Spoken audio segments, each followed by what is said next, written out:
లో కూడా దాని గురించే చర్చ జరుగుతోంది కాబట్టి రాహుల్ గాంధీ గారు చేసిన ఆరోపణలు నిజంగా ఎంతవరకు వాస్తవాలు ఉన్నాయని దేశవ్యాప్తంగా కూడా చర్చ జరుగుతుంది. ఇప్పటివరకు నగేష్ గారు చెప్పినట్టు ఉట్టిగా ఏం గాల్లో చెప్పలేదు, ఆధారాలతో సహానే రాహుల్ గాంధీ గారు ఈ విషయాలన్నీ బయటపెట్టారు. బీజేపీ ఒక పక్కా ప్రణాళికతో ప్లాన్డ్గా ఇదంతా చేసుకుంటూ వచ్చింది, అక్రమంగానే అధికారంలోకి వచ్చింది అనేది కాంగ్రెస్ పార్టీ నాయకులు బలంగా చెప్తున్న విషయం. సో ఏం చెప్తారు ఈ విషయంలో? ముందుగా ఏఐటీ ప్రేక్షకులకు అదేవిధంగా నగేష్ గారికి ప్యానెల్లో పాల్గొన్న వాళ్ళందరూ కూడా స్వతంత్ర దినోత్సవ శుభాకాంక్షలు ముందస్తుగా. Thank you. ఎందుకంటే ఈ స్వతంత్ర దినోత్సవానికి ముడిపడి ఉంది మనం ఈరోజు డిబేట్ కూడా. ఎందుకంటే 79 సంవత్సరాలు మనం పూర్తి చేసుకోబోతున్నాం. 79 సంవత్సరాల కాలంలో కాంగ్రెస్ పార్టీ ఎంత పాలించిందో నగేష్ గారు కూడా ఒక లెక్కేసుకుంటే ఓట్ చోరీ ఎవరు చేసిర్రు, ఈ దేశంలో ఈసీని తమ కబంధాస్త్రాలతో నిలబడుకుందో ఒక ఫోటోతోటి మనం ఈ డిబేట్ స్టార్ట్ చేసుకుందాం. ఎందుకంటే మనం ఓట్ వేయాలనుకుంటే ఓటింగ్ లోపలికి సింగిల్ పర్సన్ వెళ్తాడు, ఇంకా అధికారులు ఉండరు, అక్కడ ఏది కూడా ఉండదు, సింగిల్ పర్సన్ వెళ్ళి ఓటేస్తారు. ఇక్కడ మీరు ఈ ఫోటో చూసినట్టయితే మీకు అర్థమవుతుంది, సోనియా గాంధీ, రాజీవ్ గాంధీ, ఆయన మిత్రుడు వీళ్ళందరూ కలిసి వెళ్ళి ఓటేస్తారు. ఇది ఎక్కడ ప్రజాస్వామ్యం? ఇది ఈ ప్రజాస్వామ్యమేనా ఇది? ఒక్కసారి అర్థం చేసుకోవాలా. వీళ్ళు ఓటు చోరీ చేసుకుంటా వీళ్ళు ప్రజాస్వామ్యం చేసి 2014లో నరేంద్ర మోడీ గారు అధికారంలోకి వచ్చిన తర్వాత పగడ్బందీగా వీవీప్యాట్లు తీసుకొచ్చి ఈవీఎంలు స్ట్రాంగ్ తీసుకొచ్చి ఇవన్నీ చేసిన తర్వాత వీళ్ళు ఈరోజు వచ్చి మా పైన ఆరోపణలు చేయడం ఏందండి? ఈరోజు ఈవీఎంలు తీసుకొచ్చింది ఎవరు? కంప్యూటర్గా తీసుకొచ్చింది మా నాన్నగారు రాజీవ్ గాంధీ అని చెప్పి రాహుల్ గాంధీ ఎక్కడ పడితే అక్కడ పెద్ద ఎత్తున మాటలు మాట్లాడతారు కదా. 1989లో షాద్నగర్, మన దగ్గరలో ఉండే షాద్నగర్ని పైలట్ ప్రాజెక్ట్గా తీసుకురు వీళ్ళు. ఉమ్మడి ఆంధ్రప్రదేశ్లో షాద్నగర్ పైలట్ ప్రాజెక్ట్ తీసుకొచ్చి బ్యాలెట్ పేపర్ ఉన్న దాన్ని చేంజ్ చేసి ఈవీఎంలకు చేంజ్ చేసారు. ఈవీఎంలో చేసిందే వీళ్ళు, రాజీవ్ గాంధీ గారు. రాజీవ్ గాంధీ ఏమో ఈవీఎంలు ఈజ్ బెటర్, అవి వస్తేనే ప్రజాస్వామ్యం వడిదిల్లుతుందని చెప్తాడు. ఈ రాహుల్ గాంధీ ఏమో ఈవీఎంలు ట్యాపరింగ్ అవుతున్నాయి, ఈవీఎంలు పోవాలని చెప్పి రాహుల్ గాంధీ అంటాడు. తండ్రి ఒక మాట అంటాడు, కొడుకు ఒక మాట అంటాడు. ఎవరి మాటలు నమ్మాలి? ప్రజలందరూ కూడా డిసైడ్ అయ్యారు ఈ కాంగ్రెస్ పార్టీ వేస్ట్ అని చెప్పి ప్రజలు డిసైడ్ అయ్యారు. చెప్తున్నాను, మీకు చెప్తున్నాను, సబ్జెక్ట్ చెప్తున్నాను వినండి. ఇట్లా స్టార్ట్ అయిన సాన్ని ఇప్పుడు వచ్చేసరికి మహదేవ్పూర్ అని అంటున్నారు కదా, బెంగళూరులో జరిగిన సౌత్ సంబంధించిన ఎంపీ కాన్స్టిట్యున్సీ, అక్కడ వీళ్ళు ఒక 35 రూమ్ నెంబర్ సంబంధించిన జయరామ్ రెడ్డి అనే వాళ్ళ ఇంటికి సంబంధించి 80 ఓట్లు ఉన్నాయని చెప్పి రాహుల్ గాంధీ ఒక ప్రశ్న లేవనెత్తారు. చాలా ప్రముఖ ఛానల్ జయరామ్ రెడ్డి ఇంటికి వెళ్ళి ఆయన ఇంటర్వ్యూ తీసుకుంటే ఆయన చెప్పిన షాకింగ్ న్యూస్ రాహుల్ గాంధీ కూడా షాక్ అయిందంట. నేను పగడ్బందీగా ఎంతో ఇష్టమైన కాంగ్రెస్ పార్టీ కార్యకర్త, నేను ఎంపీ అండ్ ఎమ్మెల్యే ఎలక్షన్ రెండులో కూడా నేను కాంగ్రెస్ పార్టీకి ఓటేసిన, నువ్వు నా ఇంటి మీద అయినా బీజేపీకి ఎందుకు బదలాన్ని చెప్తున్నా అని చెప్పి ఆయన స్వయంగా మీడియా రూపకంగా చెప్పింది. ఆయన 80 ఓట్లు ఎట్లొచ్చినాయని చెప్పి ఆయన క్వశ్చన్ చేసినప్పుడు, మాది మొత్తం పారిశ్రామిక వాడ, ఇక్కడ ఉన్నదంతా, ఇక్కడ చాలా మంది పనికి వస్తుంటారు పోతుంటారు, రెంటల్ అగ్రిమెంట్ ఉంటుంది, రెంటల్ అగ్రిమెంట్ మీద మా దగ్గరికి వెళ్ళి తీసుకొని ఓట్ అనేది ఐడెంటిటీ ప్రూఫ్ కావాలి కాబట్టి ఓటర్ ఐడి ఒకటి చేయించుకుంటారు వాళ్ళు. 6 నెలలకో 3 నెలలకో ఇక్కడ ఇప్పుడు 10,000 జీతం ఇస్తారు, ఇక్కడ ఇంకోటి 11,000 ఆఫర్ చేయగానే ఇక్కడ నుంచి ఇంకో దానికి వెళ్ళిపోతారు. అరే వినండి, అట్లా ఓటర్కి ఐడి కార్డ్స్ ఎక్కువైనా చెప్పి స్వయంగా ఆయన ఓనరే చెప్పిండు. ఓనర్ చెప్పినాక నీకు డౌట్ ఏంది?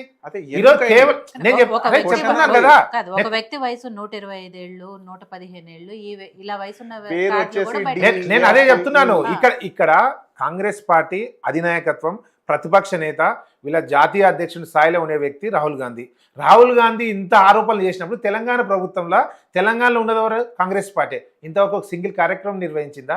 ఆయన మాటలు వాళ్ళే నమ్ముతలేరు, రాహుల్ గాంధీ మాటలు నమ్మి. ఒక్క నిమిషం వినండి, ఈ రోజు నేను ఎప్పటి నుంచి ఒక కార్యక్రమం అన్నా, ఒక సింగిల్ కార్యక్రమం అన్నా, ముఖ్యమంత్రి గారు ఒక ప్రెస్ మీట్ పెట్టి ఇంత జరిగింది అంత మామూలుగా ఒక చిన్న విషయం జరగగానే నేను ఈ రోజు చేస్తున్నారు వాళ్ళు, ఈరోజు కొవ్వొత్తుల ర్యాలీ చేస్తున్నారు. స్వతంత్ర దినోత్సవ వేడుకలు దేశ ప్రజలందరూ ఉంటే వీళ్ళు కొవ్వొత్తుల ర్యాలీ చేస్తున్నారు తెలంగాణ పరువు తీయడానికి.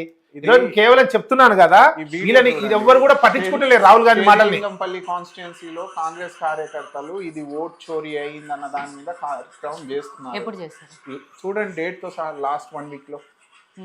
అంటే నేను ముఖ్యంగా ఏం చెప్తున్నానంటే, రాహుల్ గాంధీ మాటలు, ఒక నిమిషం, రాహుల్ గాంధీ గారి మాటలు నమ్మే స్థితిలో దేశ ప్రజలు లేరు, కాంగ్రెస్ పార్టీ నుంచి నడుస్తుందమ్మా మేడం. రాహుల్ గాంధీ మాటలు నమ్మే పరిస్థితిలో దేశ ప్రజలు లేరు, కాంగ్రెస్ పార్టీ కార్యకర్తలు కూడా లేరు.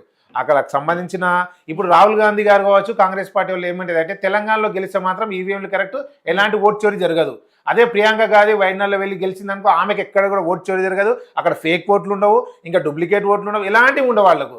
అదే విధంగా కర్ణాటకలో ఏం కాదు, అదే విధంగా స్టాలిన్ తమిళనాడులో స్టాలిన్ గెలిచిందనుకో ఎలాంటి ప్రాబ్లమ్స్ ఉండవు. అదే విధంగా పశ్చిమ బెంగాల్లో మమతా బెనర్జీ గెలిస్తే ఎలాంటి ప్రాబ్లమ్స్ ఉండవు.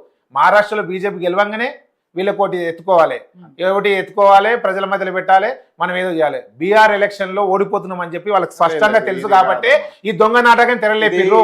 సిఏ పేరు మీద 2000 నేను చెప్తున్నా వినండి, మీరు మాట్లాడుతున్నా సైలెంట్ గా ఉన్నా. సిఏ పేరు మీద ముస్లింలను అందరినీ లోపరుచుకొని వాళ్ళందరితోటి ఏదో మాయ మాటలు చెప్పి కొన్ని రోజులు ఉద్యమం చేద్దాం, వాళ్ళ మీద ఏదో చేద్దాం అని చెప్పి ఆదంతతోటి కొన్ని రోజులు టైం పాస్ చేసి రాహుల్ గాంధీ. తర్వాత రైతు ఉద్యమం పేరు మీద ఢిల్లీలో ధర్నాలు చేపించిండు, వాళ్ళకు ఫారెన్ నుంచి కావచ్చు, బయట రాష్ట్రాల నుంచి కావచ్చు, వాళ్ళకు ఫండింగ్ చేపించి వాళ్ళతో ధర్నాలు చేపించిండు. తర్వాత నోట్ల రద్దు విషయంలో ధర్నాలు చేపించాడు. ఏ విషయంలో కూడా ఆయన పాస్ కావట్లేదు, అంత ఫెయిల్యూర్ అయ్యకుండా వస్తుండు.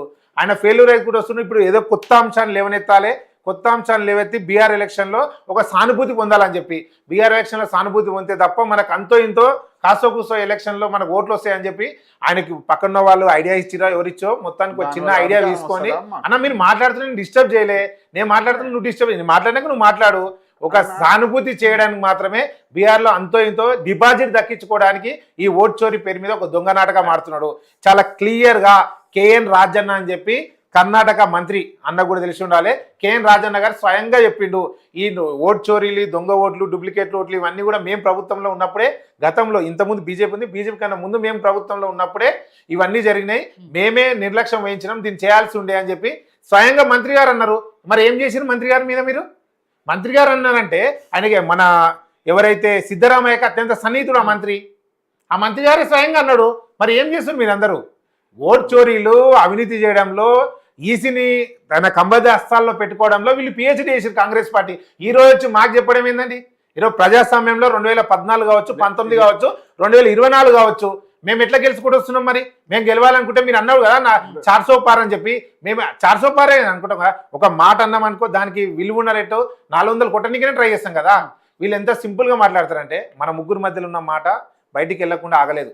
ఇద్దరు భార్యాభర్తలు రాత్రి మాట్లాడుకుంటే పొద్దున కల్లా వాళ్ళ చుట్టాలకో వాళ్ళకో చెప్పేసుకుంటారు. ఇది లక్షల మందికి సంబంధించిన ఎలక్షన్ కమిషన్. ఇది ఈ ఎలక్షన్ కమిషన్లో ఒకరో ఇద్దరు సహకరిస్తే అవుతుందా అండి?